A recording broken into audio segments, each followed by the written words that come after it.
Saudações, eu sou o professor Samir e esta aula vai ser sobre a semiologia do abdômen. O primeiro ato médico da história da humanidade poderia ser, conforme descrito pelo Moacir Scliar em A Cena Médica, um pequeno livro, né? O Moacir Scliar era médico, né? Médico sanitarista. A, À noite, nas cavernas, uma pessoa então se joga no chão, talvez com uma cólica renal, né, se contorcendo e gritando de dor. Todos os outros amigos, familiares se assustam, se afastam, né, estão com medo de um fenômeno sobrenatural. Então, o Scliar coloca: a primeira cena médica teria sido um daqueles homens da caverna, né? Ou uma daquelas, mais provavelmente até uma daquelas mulheres das cavernas, se aproxima, vence o medo e leva a mão e vai examinar aquela pessoa, sentir, tentar compreender, consolar, tocar. O primeiro ato médico. E o abdômen tem então essa questão. Deixa eu ver se eu tenho aqui. Opa! Uns livros meio pesados. Então tem. Vocês estão vendo aqui o diagnóstico precoce do abdômen agudo do Zachary Cope. Um clássico, antigo, né? Sir Zachary Cope. O diagnóstico precoce do abdômen é fundamental. Né? Nós precisamos saber fazer o diagnóstico em tempo hábil para tratar os nossos pacientes adultos, as nossas crianças. É a queixa mais frequente como motivo de consulta na emergência do Conceição, são 13%, né, das pessoas que vêm consultar. O Século dos Cirurgiões, um livro sensacional com o advento da anestesia, o que aconteceu no planeta, para que a gente possa compreender assim a importância do que estamos fazendo atualmente em tantas áreas, beneficiando tanto a humanidade, mas especialmente na área cirúrgica, quando o Morton se deu conta do óxido nítrico como um agente anestésico, o, o que era a vida no planeta. Então o século dos cirurgiões descreve isto. O que era a vida no planeta Terra antes da anestesia e o que passou a ser depois da anestesia. É claro, então, assim, a importância dessa aula tem também a ver com a relação de custo-efetividade, tendo em vista que o diagnóstico precoce e correto, acurado, também impacta, além de impactar no bem-estar, na morbimortalidade dos pacientes, também impacta na sociedade como um todo, do ponto de vista de custo-efetividade. O livro da Barbara Bates, então, traz a divisão, a classificação topográfica em quadrantes, né, ou aquela divisão nos 9 setores, né? Aqui nós temos a projeção da radiografia, né? Mas assim, nós podemos ter epigastro, umbilical, hipogastro,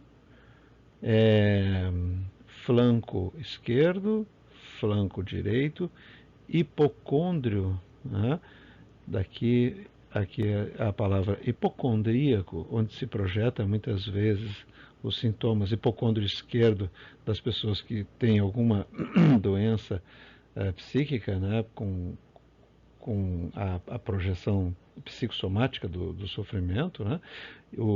A região inguinal à esquerda e a região inguinal à direita, que se a gente aumenta um pouquinho, é o quadrante inferior direito, que é, digamos assim, o triângulo das bermudas do cirurgião, né?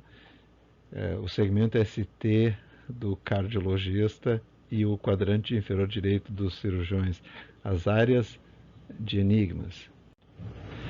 Bom, do ponto de vista de anamnese, dor abdominal, nós deveríamos sempre evitar de induzir,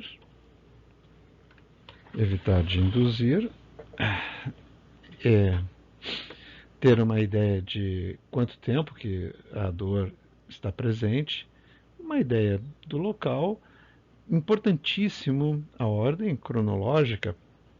O que começou primeiro? Começou primeiro a dor ou começou primeiro as náuseas e os vômitos? Se começou primeiro a dor e depois veio para cá, e depois veio náuseas e vômitos, né, nós podemos ter uma apendicite. Mas se a pessoa começou com náuseas, vômitos, dor aqui, e agora essa dor está vindo para cá, e depois a pessoa pode ter uma gastroenterite, né, alguma coisa que ela tenha comido, uma maionese, algum problema assim. É porque a ordem cronológica é fundamental. Acordou o paciente é fundamental. As coisas que acordam as pessoas, do ponto de vista clínico, merecem muito ser respeitadas, né? As pessoas, em geral, não acordam por problemas assim psicossomáticos, né? Tipo uma dor psicossomática. Não faz muito sentido acordar o paciente. Veja, não é que a dor psicossomática não mereça respeito, não me entendam mal, né? Eu estou apenas falando em relação ao diagnóstico clínico. Em relação ao diagnóstico clínico da causa, da etiologia dessa dor, a dor que acorda a pessoa à noite merece ser mais bem avaliada, né?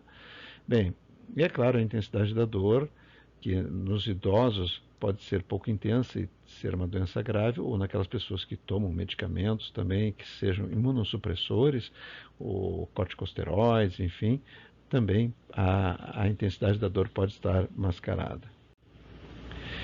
A questão do apêndice é que ele pode estar na sua posição clássica, mas ele também pode ser pélvico, retrocecal, ele pode estar lá em cima, próximo do fígado, no ângulo hepático do cólon, e isso tudo vai ser importante no momento da gente fazer o diagnóstico precoce do abdômen agudo.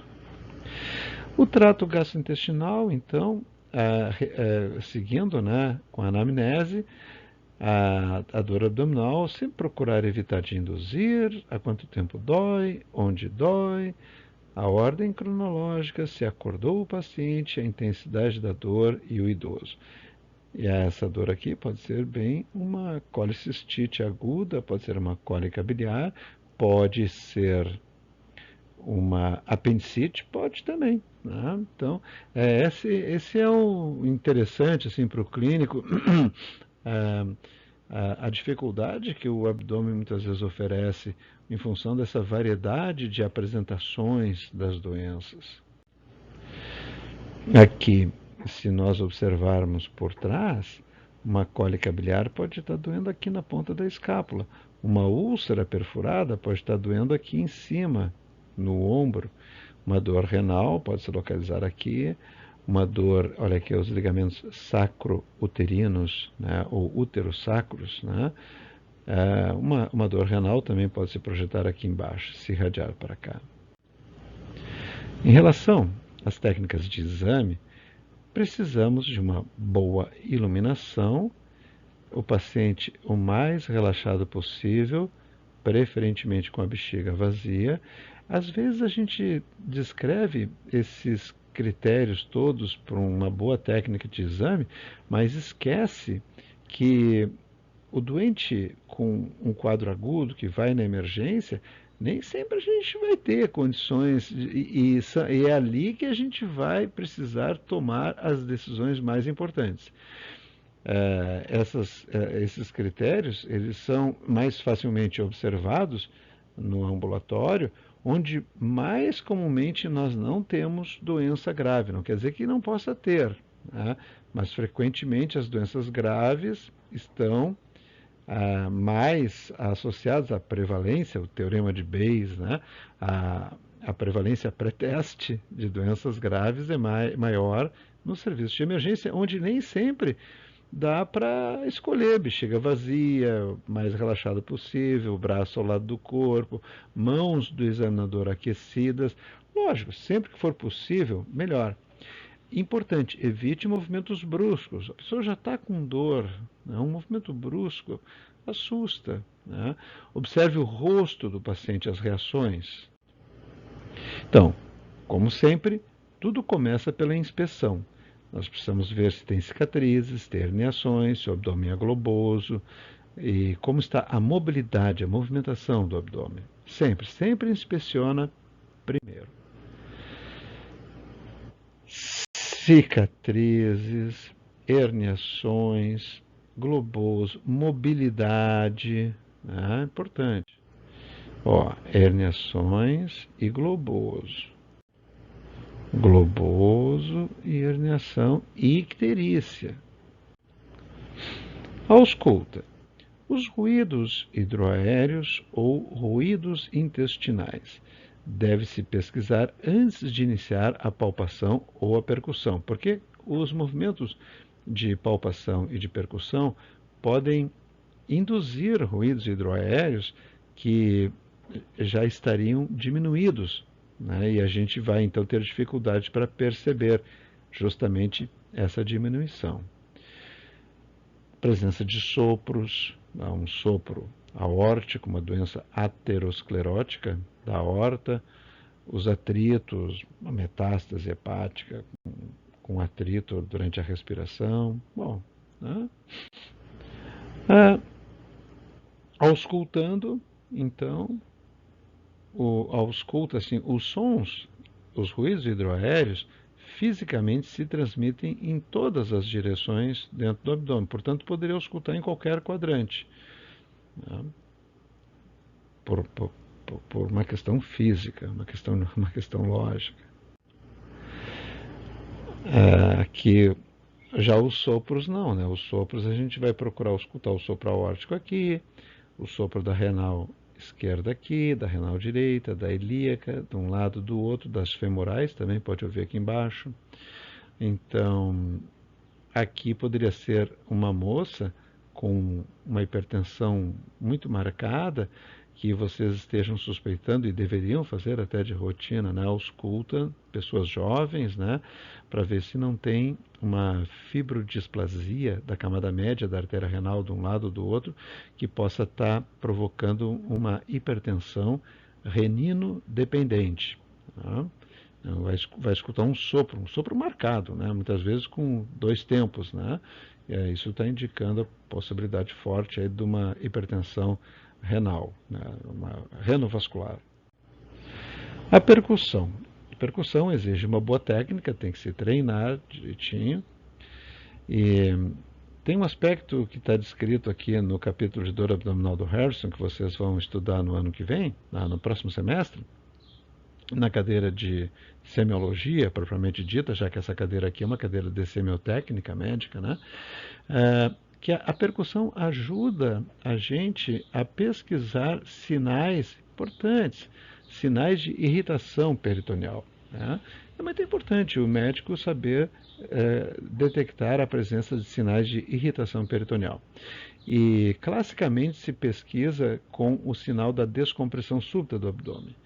Mas, conforme comenta o William Seelen e o Danny Jacob agora, né, são dois agora que estão assinando estão escrevendo, são os autores desse capítulo no Harrison, eles comentam que às vezes a percussão ela tem uma capacidade para detectar e localizar a irritação peritoneal tão boa quanto o sinal da descompressão súbita. E, claro, com menos agressividade, né?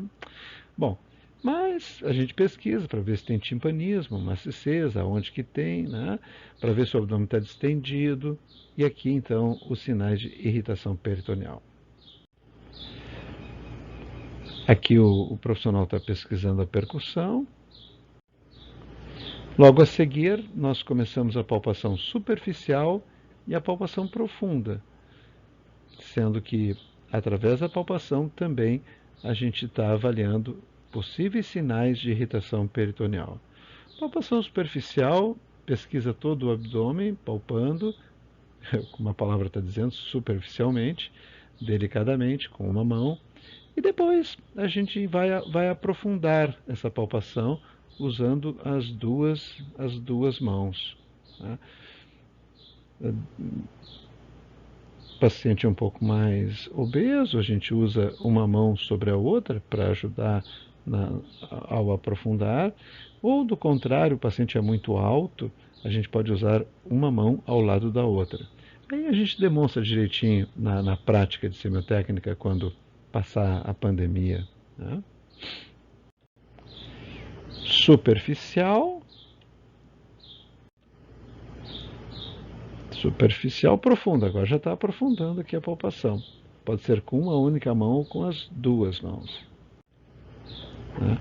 O que ele está pesquisando, então, olha só, o sinal da descompressão súbita, que é para ver a possibilidade de irritação peritoneal.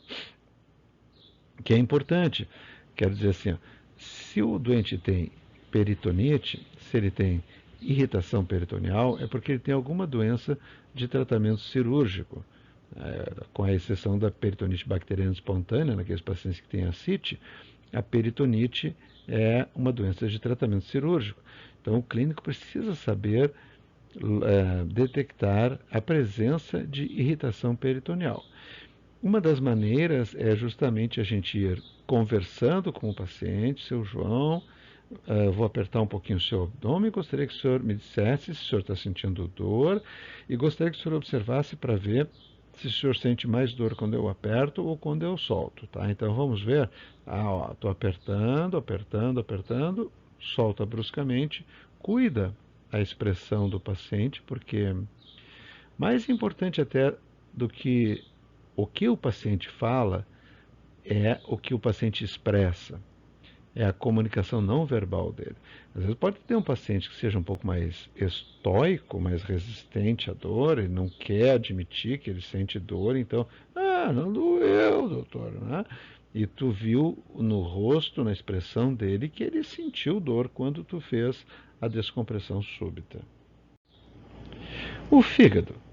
Nós podemos avaliar pela percussão, a amplitude da maciez hepática, que deve variar a hepatometria, né, ou hepatimetria, de 6 a 12 centímetros na linha hemiclavicular. Isso tem que ser demonstrado na prática, a percussão da linha hemiclavicular para avaliar o diâmetro do fígado. Do ponto de vista de palpação, nós podemos usar a técnica da mão em garra, especialmente quando o paciente é mais obeso. Tá? Mas a gente também pode usar a técnica de palpação com uma mão apenas. E a gente também avalia a presença de dor no fígado, tá? Avaliando a hipersensibilidade, a hepatalgia. Então, a técnica da mão em garra e a outra técnica, utilizando uma mão, a outra mão pode ser colocada por trás do paciente. Pode empurrar um pouquinho a região lombar para cima, facilitando a palpação com esta mão. Mas, pode usar esta, pode usar esta. A técnica é a seguinte: a gente se posiciona, pede para o paciente, agora eu gostaria que o senhor respirasse profundamente, enche o peito. Então, quando ele inspirar, o fígado, pelo movimento do diafragma, vai descer. E a gente simplesmente acompanha com os dedos sem forçar. Quando ele expirar, a borda do fígado volta para sua posição original e a musculatura abdominal relaxa.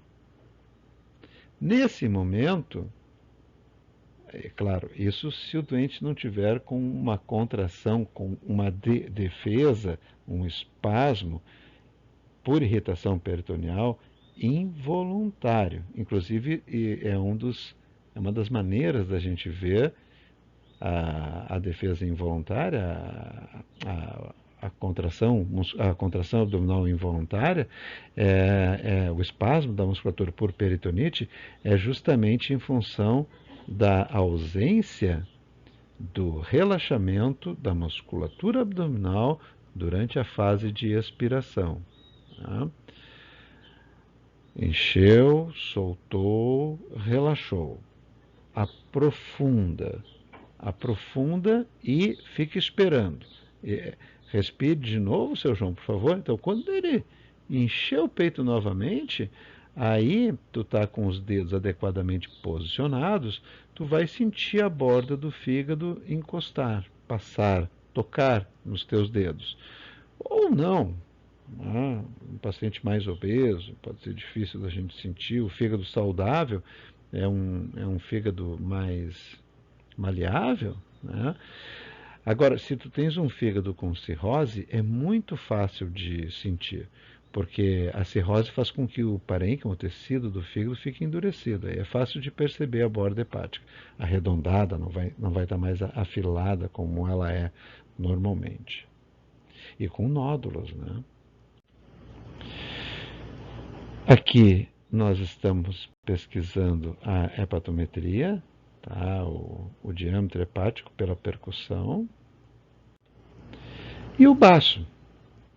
Muito importante o clínico saber estimar se o baço está normal ou aumentado. Tá?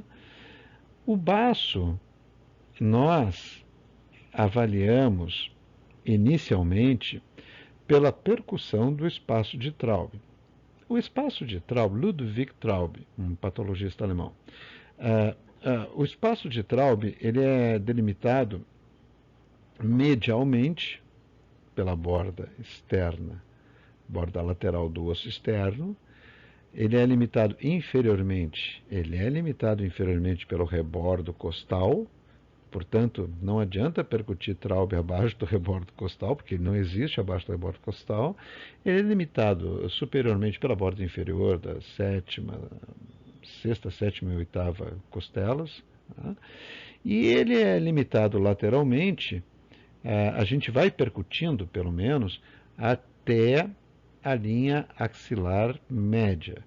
Portanto, dentro, podendo fazer duas linhas, uma um pouco mais para cima, outra um pouquinho mais para baixo, as duas saindo da borda lateral do externo e indo na direção, oblíquas, né? Indo na direção da linha axilar média. Se a gente está percutindo e observa timpanismo até a linha axilar anterior, o Traub está livre. E se tem timpanismo até a linha axilar média, com certeza o Traub está livre e o baço não está aumentado. Se houver dúvida na percussão, nós podemos pesquisar o sinal da percussão esplênica, que é bem fácil. O sinal da percussão esplênica pega a linha axilar anterior, onde ela cruza com o último espaço intercostal ali localizado. Tá? A gente percute então nesse espaço intercostal, tá timpânico, pede para o paciente encher o peito, prender a respiração e percute novamente. Se continuar timpânico, o sinal da percussão esplênica deu negativo. Se ele mudar de timpanismo para maciço, para maciçez, provavelmente o baço está aumentado, talvez nem esteja ainda palpável, mas ele está percutível. A gente consegue detectar um aumento assim bem precocemente do baço, através do sinal da percussão esplênica. Tá?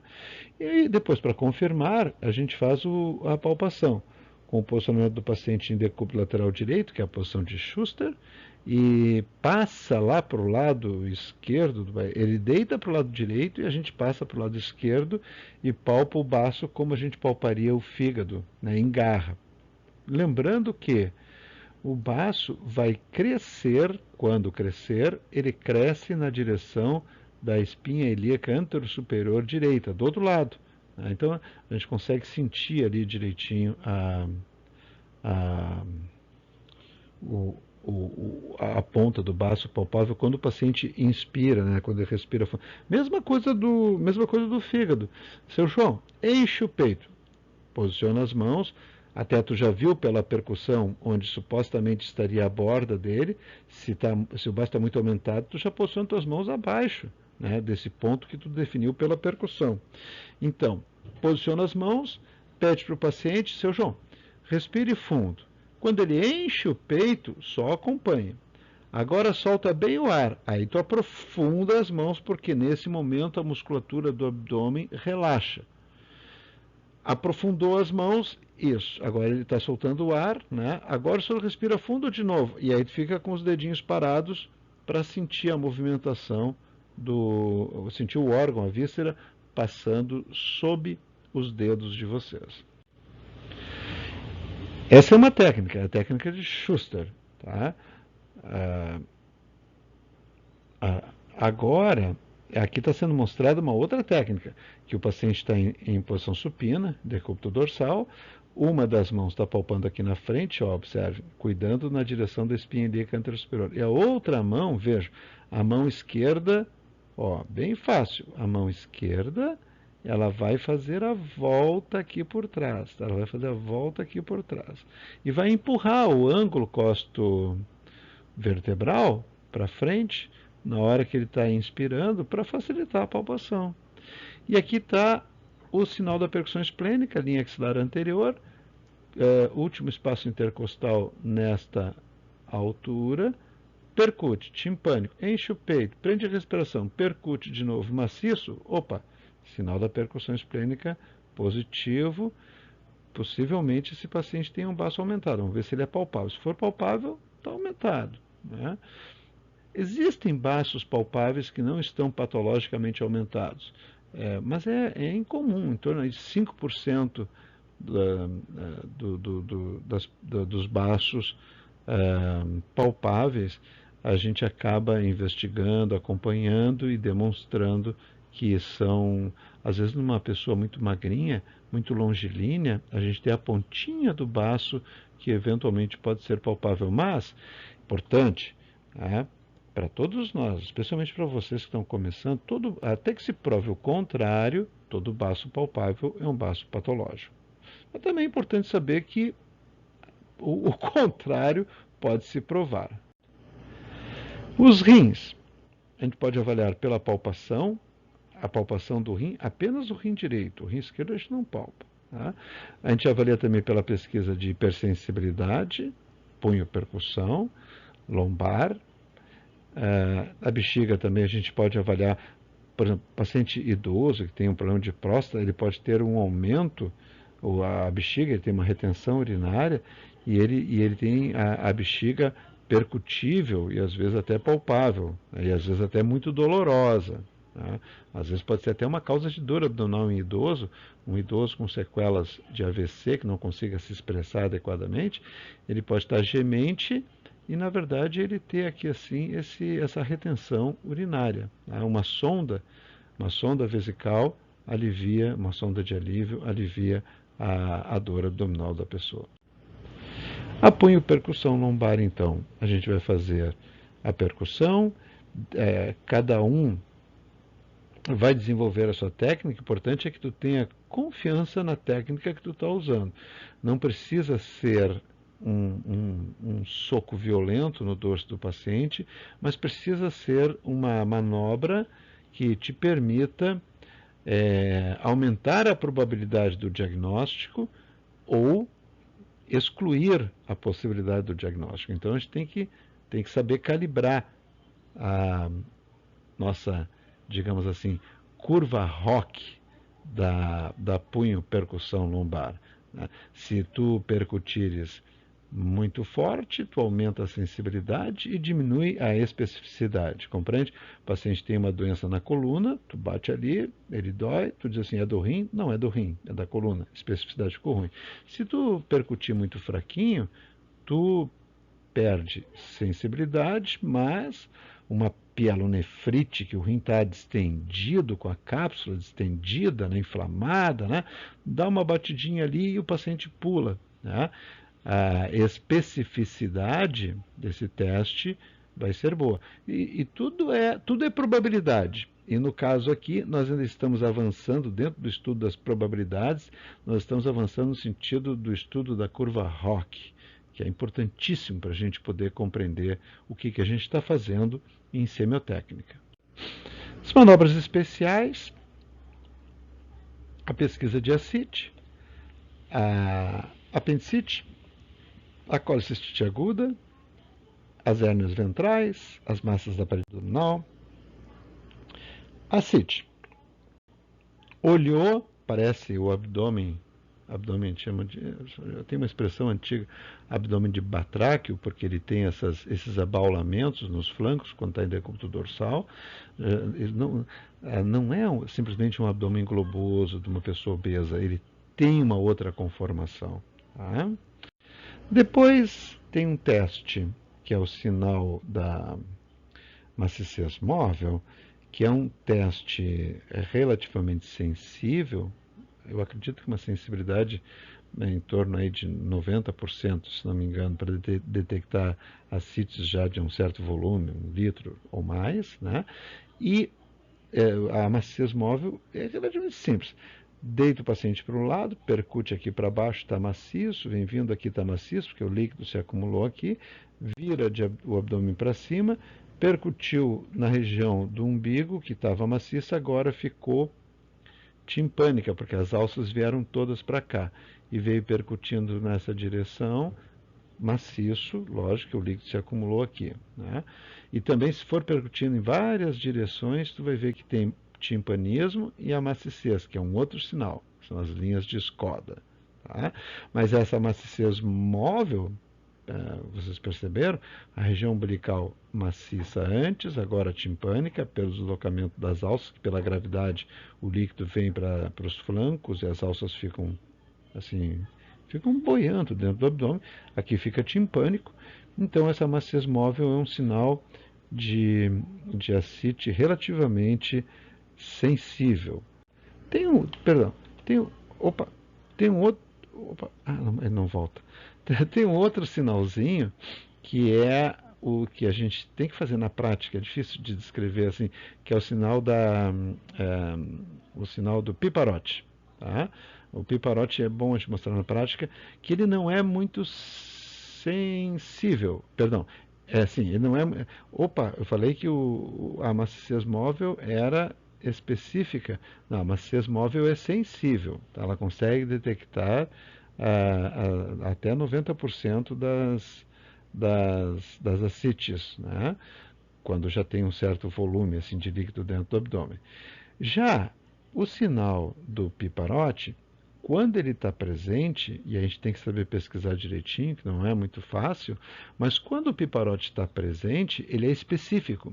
Ele realmente aponta para o lado da ascite. Ele garante, ele tem um poder de afirmar melhor que realmente é ascite. Tá? Mas ele não é sensível. O paciente pode ter ascite e o piparote dar negativo.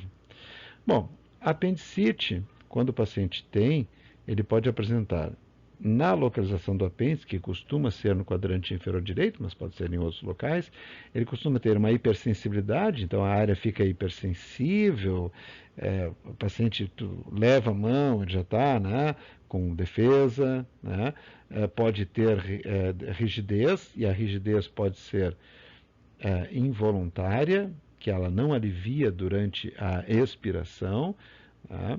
Ela não alivia com a flexão das coxas, a flexão dos joelhos e das coxas. Ela não alivia com um travesseiro colocado sobre a nuca, continua sempre aquele espasmo, sempre aquele abdômen enrijecido.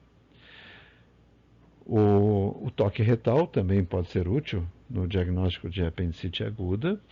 Tá? O sinal de Hovsing.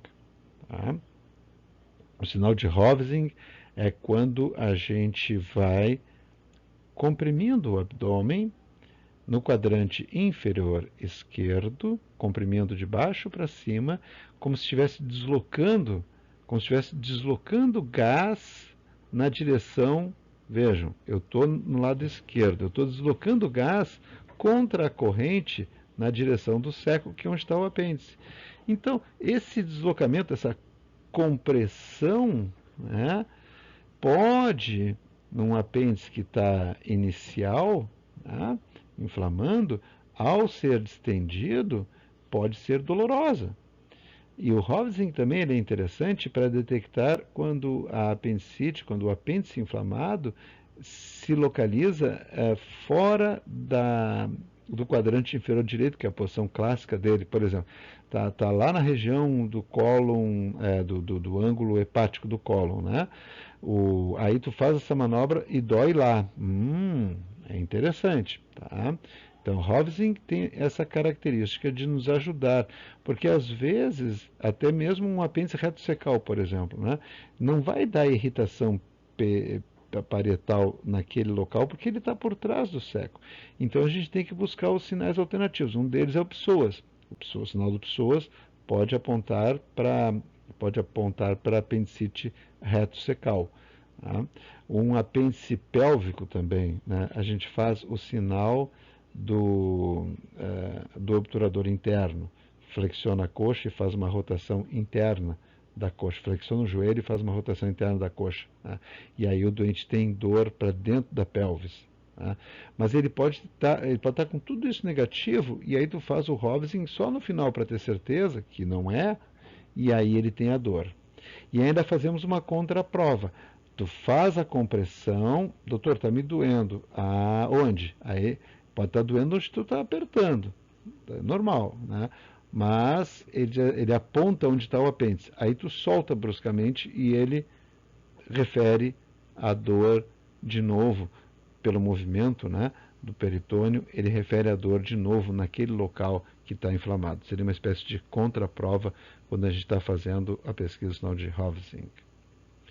Então, o psoas já falamos, o obturador já falamos, e a hiperestesia é que a região onde tem irritação parietal, devido a uma apendicite que está em contato com a parede ali, do peritônio parietal, pode ficar com a sensibilidade exagerada, ao ponto da gente simplesmente tocar e só pelo toque de leve a pessoa já ter dor. Tá? Fica exagerada e fica distorcida. Então, hipersensibilidade, um aumento tudo fica sensível naquela região. A rigidez, já comentamos, o espasmo da musculatura, que não alivia com as manobras e também não alivia com a fase expiratória, ele tem uma defesa involuntária, porque a pessoa pode estar com uma defesa voluntária. Qualquer pessoa com uma dor abdominal, né, ela pode ter defesa no abdômen, pode estar se defendendo pela própria dor, mas é voluntária. Tá? E a rigidez, então, pode ser voluntária. Vai aliviar, tende a aliviar durante a fase expiratória, tende a aliviar com um travesseiro abaixo da nuca, tende a aliviar com a flexão das pernas. E a involuntária, a defesa involuntária, a rigidez por espasmo da musculatura devido à irritação peritoneal, ela é o contrário, ela se comporta ao contrário, ela não alivia. Tá? O toque retal, que ajuda, o sinal de Hovsing, já falamos, o sinal do psoas para apendicite reto-secal. O psoas tu pode pesquisar assim, estica bem o membro inferior, fica segurando e pede para o paciente levantar a coxa, levantar o membro inferior estendido, fazer força contra a tua mão. Se ele referir dor naquela região anatômica, projetada na região anatômica do psoas, é porque o apêndice pode ser um apêndice reto secal e ele está, então, com o sinal do psoas positivo. O sinal do obturador, já comentamos, e a perestesia já comentamos também. Pessoal, colicistite aguda. É assim, o doente tem, mais comumente, cálculo na vesícula biliar que provoca cólica biliar, que não é cólica, é uma dor constante. Quando ele come alguma coisa mais pesada, mais gordurosa, mais temperada, um feijão, enfim, né? Uma hora depois começa aquela dor e tal. Cólica biliar. Lá, vão se passando os meses, né? Um dia ele tem uma dor um pouco mais forte, um pouco mais mantida e pode ter um pouco de febre. A vesícula inflamou. Nós temos agora uma colicistite aguda.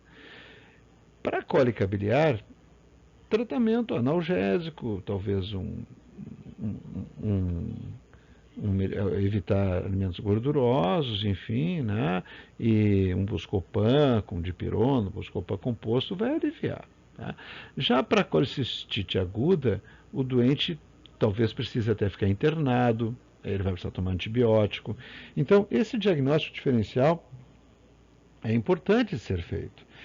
E o sinal que vai nos ajudar a diferenciar, além da febre, da intensidade, do tempo de dor, é a presença de irritação peritoneal.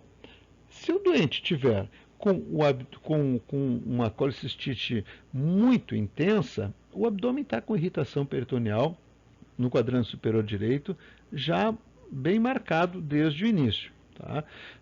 Enfim, tem espasmo, não relaxa na expiração, tem defesa involuntária, tem dor à percussão, tem dor à descompressão súbita.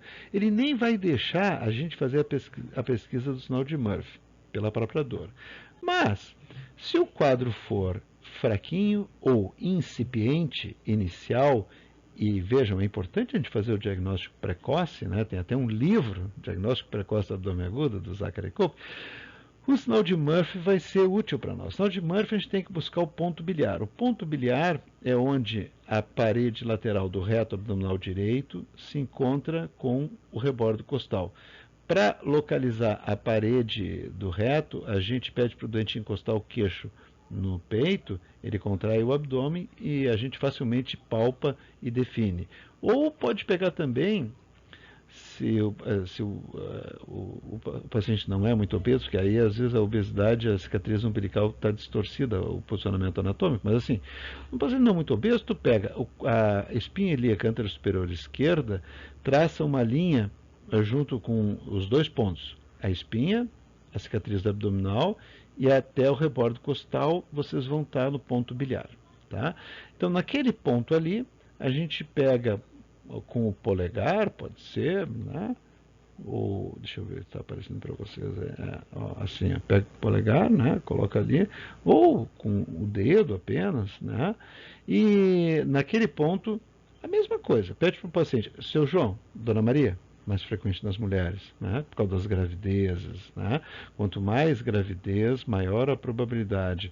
Paciente obesa, paciente com 40 anos, paciente que teve 4 gravidezes. Gravidezes? Tem que estudar isso. Esse plural. Então, o fato de ser mulher, né, tudo isso aumenta a probabilidade dessa doença. Tá? Aí tu pede para a Dona Maria, respire fundo, encheu o peito, não faz nada, só está posicionado. Solta bem o ar, soltou o ar, aprofunda o teu dedo, ela também não vai reagir. Tá? Por quê? Porque a vesícula foi lá para cima. Agora a senhora respira fundo de novo, enche o peito bem fundo. Aí quando ela está respirando, a vesícula vem descendo e vai encostar onde está o teu dedo, na região do teu dedo, e ela interrompe a inspiração e manifesta a dor. Tá? Esse é o sinal de Murphy, o sinal de colicistite aguda. Nós temos uma irritação do peritônio da vesícula biliar. Hérnia ventral está ali, né? Respire fundo, faz uma manobra de valsalva, sopra com força, protuberância. Massa na parede abdominal. Tá? E agora, isso é um tumor que está por dentro ou isto está na bainha do reto, por exemplo? Né? Então, pede para a pessoa encostar o queixo no peito e ela contrai a musculatura e a massa fica mais proeminente, é porque está por fora da parede, está por fora da cavidade abdominal. A massa desaparece, é porque naturalmente ela está por dentro. Tá? Então, são 45 minutos de apresentação. Vocês procurem atentar para a cronologia, há quanto tempo, como é que se apresentou, o que começou primeiro.